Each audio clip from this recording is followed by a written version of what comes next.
everybody, and welcome back to the Fortress of Solitude. Today we're going to be talking about Superman Unlimited issue 15, written by Dan Slott with art by Lucas Mayer, colors by Giuliano Peritelli, and letters by Dave Sharp. The Ultra Boy attacks this issue as the boy who Tomorrow Man believed to be John Kent shows his true colors, violently attacking the hero, calling Tomorrow Man a liar. Steel tries to recall his hammer, but Ultra Boy is keeping it from returning to its owner thanks to his powerful grip, using it to attack Tomorrow Man. Steel finds the mutating kryptonite is continuing to spread throughout Steelworks, so he cannot lock down the building until everyone trapped inside is safe. He begins searching for survivors as outside something terrible has happened to Lana, as the Superwoman is infected by the mutated kryptonite, changing her into the Kryptonite Woman. Still in control of her body, Lana tries absorbing all of the kryptonite, trying to stop it from spreading any further. Lana ends up becoming a Kryptonite Woman fully, and this ends up being her new status quo shift. I'm up for that. It's a neat change. An actual Kryptonite powered Superman family member would be a cool use of the thing that is usually made to hurt Superman. It's being put to actual good use for the betterment of humanity. It's what El Calderon claims they are doing, but this is what it actually should be used for. Kryptonite should be used in this way to help save people. Also, the green and white costume she has here is a great standout between all of the red and blue of the rest of the Superman family. Lana tells Lois to get out of there while she still can, since the kryptonite is harmful to humans. Lois contacts Jonathan and Martha and tells them to evacuate Smallville, telling Ma to hold the phone high as she whistles through the receiver to awaken Krypto and power up the Supermobile, bringing them to her. I love the Supermobile. It's a completely underrated mode of transport and gadget for Superman. I always appreciate when a writer remembers it exists and uses it in a storyline. It feels like we've gotten it a couple of times over the last few years, a bit more than we usually get, but it's just such a fun, cool little toy that Superman has. While Lois gets the Kents to safety, Ultra Boy continues his assault on Tomorrow Man, who just wants to talk with his younger counterpart, but the boy is too deep in his own anger, calling Tomorrow Man a liar, and he was just stalling him so his friends could finish the cage he wants to put him in. I feel very vindicated to the fact that I called this many an issue ago. Slott made it way too obvious what he was doing with the now young John Kent and where that was headed, and I just love the idea of John being Ultra Boy now. It's building off things that Mark Waid did in World's Finest, and also setting up a probable return of Earth 3 in some big way in a future storyline. It's smart writing, it's building towards that future thing with the building blocks of today. Thanks to a security system installed by Steelworks, Jonathan and Martha sound the alarm and tell their neighbors to get clear of the city and head to their storm cellars. Ultraman continues to pick apart the weakened Tomorrow Man, smashing him with Steel's hammer and breaking one of his legs. Tomorrow Man says that Ultra Boy is no John Kent, and he can prove it, since the real Superboy wouldn't be so brutal and would feel the effects of the kryptonite around them, but most importantly, the real Superboy would be out there saving people. Out in Smallville, Lois, now piloting the Supermobile, helps some trapped people alongside Krypto and Lana. But they aren't the only ones, as Batman and Robin arrive on the scene in the Batplane. Batman tells Robin that he has equipment to help the civilians and he'll deal with them alongside Lois, hoping his son is ready to deal with the Superboy. Robin is armed and ready, aimed directly at Ultra Boy as he ejects himself from the Batplane right down into the imposter Super Son, delivering a knockout blow with his blue kryptonite gauntlets. Kryptonite which takes away the Earth 3 counterpart's powers. Robin attacks Ultra Boy and reveals to Tomorrow Man that Ultra Boy is actually the son of Ultraman from Earth 3. Robin, being the one to have worked all of this out, which we saw at the end of the last issue, is great. He's the only one I think who should have done this. Him and John were a great team together, and he still harbors some kind of hard feelings, thinking that John kind of abandoned him, moved up in the world, became Superman, he's joined the Teen Titans, he's done all of this stuff while Damian has kind of been left as the Robin. Damian's kind of going through his own stuff over in Matt Fraction's Batman run, which I really like. I really like where they're pushing him to grow up a little bit more as well in that book, and I like that Slott has given them an in here to have that issue or like some sort of story where they two can reconnect with each other and reconcile all of the different feelings they have for each other. It's set up perfectly for a future storyline, and I can't wait to see if they actually end up getting to tell that story. Tomorrow Man realizes that while he did save this John from a volcano, it wasn't from the past like he thought, it was from Earth 3's present, and Ultraman did to his own son what he did to John years ago. Batman arrives on the Batbike, having analyzed the kryptonite and found a mathematical pattern, one that he can contain if they work fast enough. Batman takes control of the situation, getting Lana to continue to absorb the green kryptonite, which will help Krypto get the civilians to safety and Lois to smash up whatever kryptonite Lana cannot absorb. Batman's bike begins spewing out a thick cloud of smoke as the hero reveals that he created a radioactive chemical cloud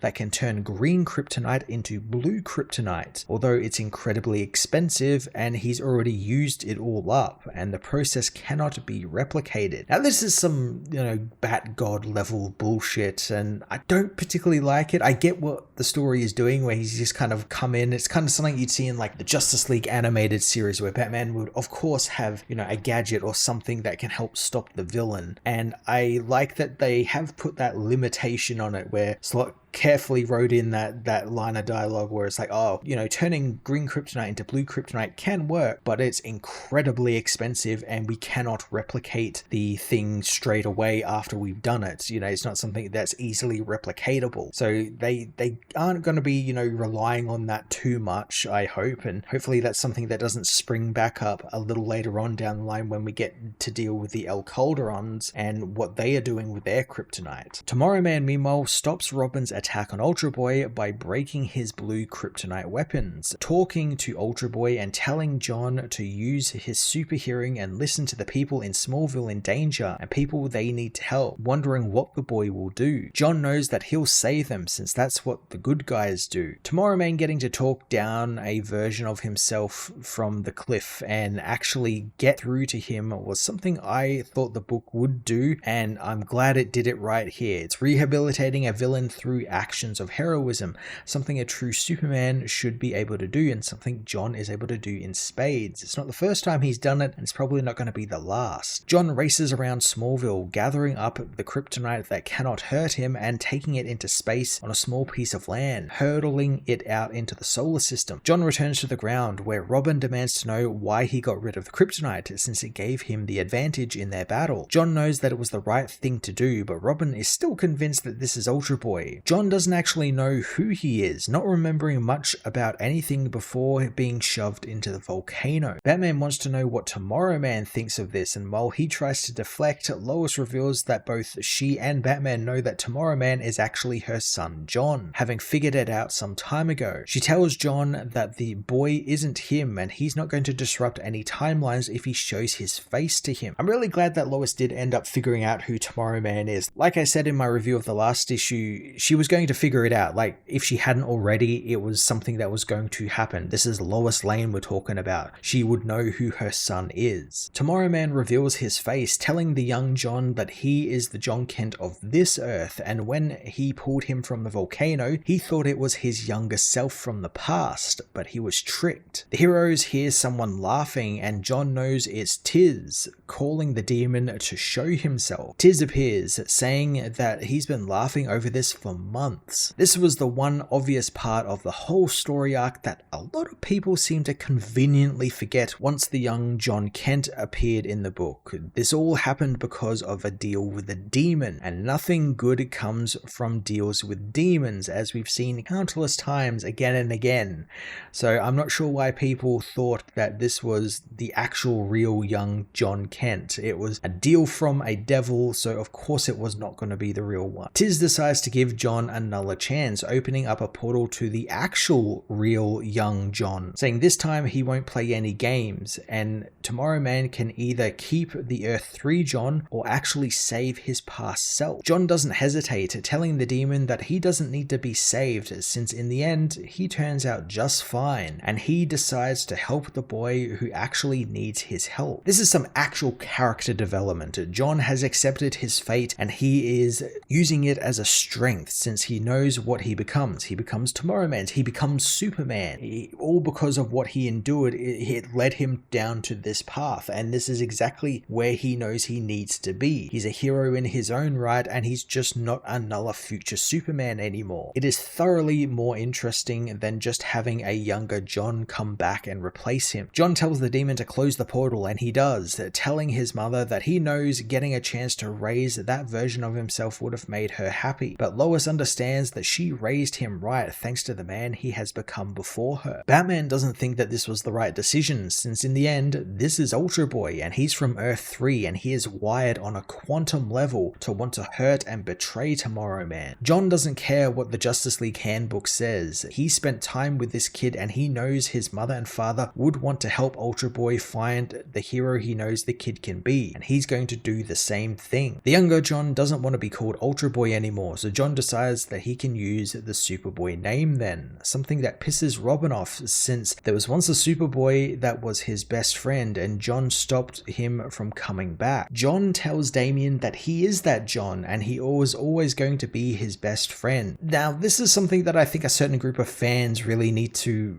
look at, read, and finally realize this is the exact same John. He's still friends with Robin. He's still there being a hero. He's just older. That younger John is gone and isn't coming back, because all that stuff that happened to him is what made this version of John that's here on the page. I don't know why people refuse to wrap their heads around that, or why they can't, but it's such a simple premise, and I don't know why they don't understand that. Tiz isn't too pleased with Tomorrow Man's choice and decides to give him another treat from the multiverse. A portal opens and Superwoman, the Lois Lane of Earth 3, arrives, grabbing her son and demanding he come with her. Tomorrow Man thinks that Superboy deserves a choice of his own, but Tiz knows that that doesn't work like that, and why would the boy want to stay with the man who let his own father die? So that's interesting, since the events of Son of Kal-El are still intact here, and Earth 3's Ultraman is still dead, killed by the Injustice Superman in that series in a book where John watched it happen. He was powerless to stop it, but he watched it happen, and it's probably why Ultra Boy is trapped on the volcano. With Ultraman dead, there was no one to go and remove him from that volcano. It's a neat bit of continuity that I didn't actually think that Slott would utilize. I like that he's building off all of that stuff that Tom Taylor did in John's previous run. Before Ultra Boy can get any answers, Superwoman yanks him back through the portal, taking him back to Earth 3, where he's no doubt going to become the new Ultraman, and maybe that's when we'll meet him. He'll be grown up as Ultraman. In the aftermath, the heroes regroup, finding that Lana is still infected by the green kryptonite. Robin knows that while the outbreak in Steelworks was an accident,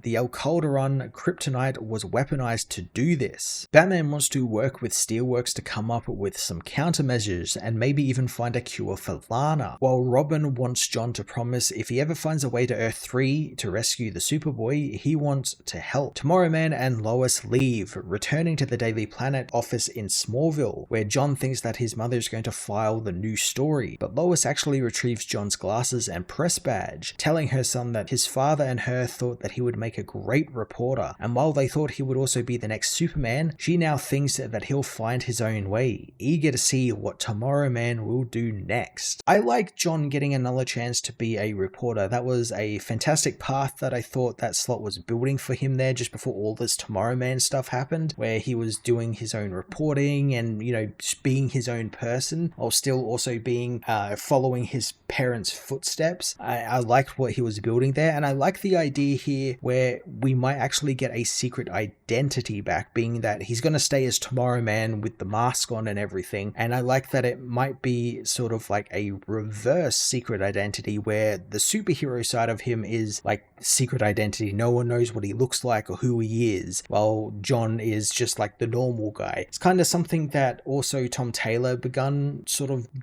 diving into, which is giving John a secret identity, which he never really got very far with because his series was cut short and they had to sort of like truncate a lot of stuff in that. But I like Slott picking up a lot of the stuff that Tom Taylor had in that Son of Kal-El storyline and running with it and doing some really fun stuff with it. And honestly, I can't wait to see what Slott is going to do with the Tomorrow Man identity going into Kingdom of Zod, and then whatever the Earth 3 storyline will be in the future, because that's definitely building towards something. Them going out into Earth 3 or finding a way there and being confronted with what's going on in that world. Superman Unlimited issue 15 was a fantastic ending to the Tomorrow Man arc, filled with some really fun little twists and turns to a rather predictable story. You could tell where this was going right from the get-go. I really loved what Slott managed to do with John, giving him not only a great new identity and a bit of a character development, but also building off of John's past adventures from other writers and setting up some really cool future stories with that stuff that he took from these other writers. I'm very excited to see the return of Earth 3 in a future storyline, and what will become of John now that he has a identity that is free from his father's shadow and one he can use with a secret identity, something which he hasn't really tried out yet all that much. I'm very much looking forward to seeing more of that in this book. I'm going to give this issue an 8.5 out of 10.